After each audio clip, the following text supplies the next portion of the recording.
Hello.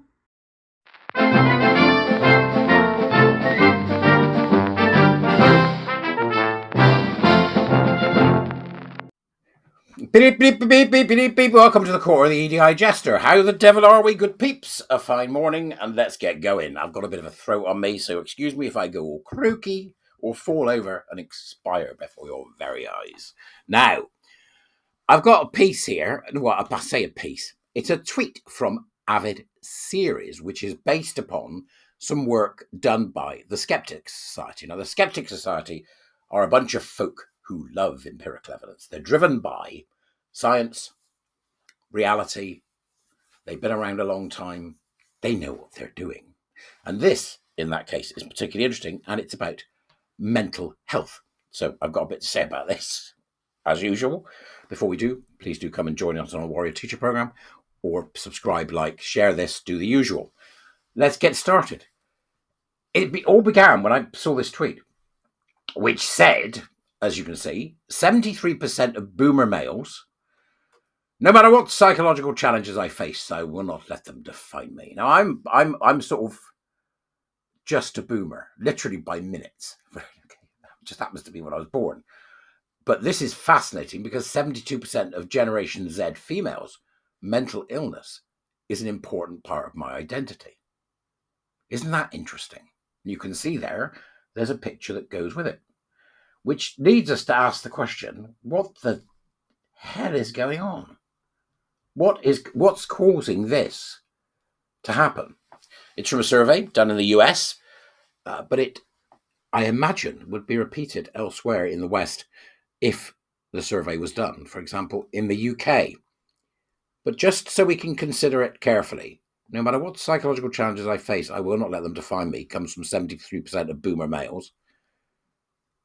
Mental illness is an important part of my identity, comes from 72% of Gen Z females.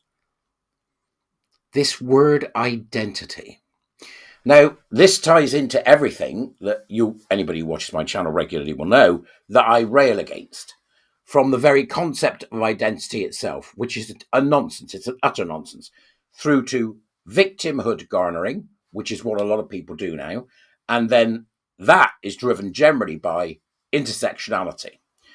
Now, intersectionality, Kimberly Crenshaw, 1970s, brought in regards to the court case of a woman who faced multiple instances of falling to a system that was wrong.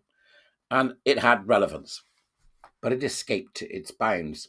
And intersectionality became the standard call of victimhood movements. So there's an intersectional ladder. So many things on one side, gay, black, trans, female, all the stuff that comes with it. So much same things at the top. And then you can tick off how many points of intersectionality, or in other words, how many points of victimhood you've got. This is still a thing, by the way. This is still doing the rounds. You can see it in how people react to behaviors of certain people if they have an identitarian bent, which means that what they'll do is they'll forgive certain things because this person has this oppression points. Okay?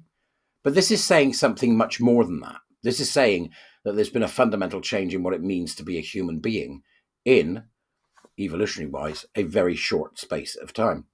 And we cannot put it all down to the internet, what done it.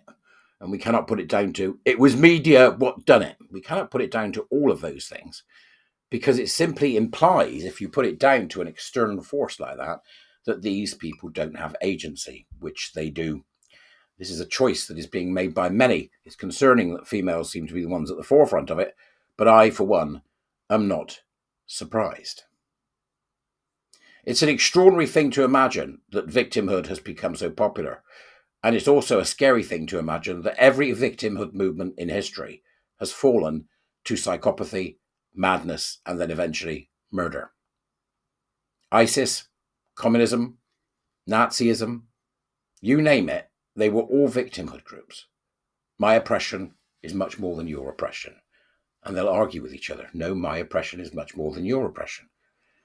There are a number of people that have done work on this, including a guy called Sam Bacon, who's done work on narcissism because he is one, which I think that's very interesting that he's chosen to do that. But I'm very concerned by the fact that this idea of identity has seeped into our society at just about every level. You don't have an identity.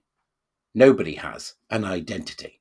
You see, the problem with an identity means it comes prepackaged and ready to go. It's a product.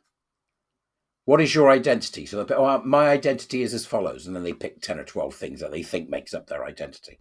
You don't have an identity. An identity is an exercise in branding. That's all.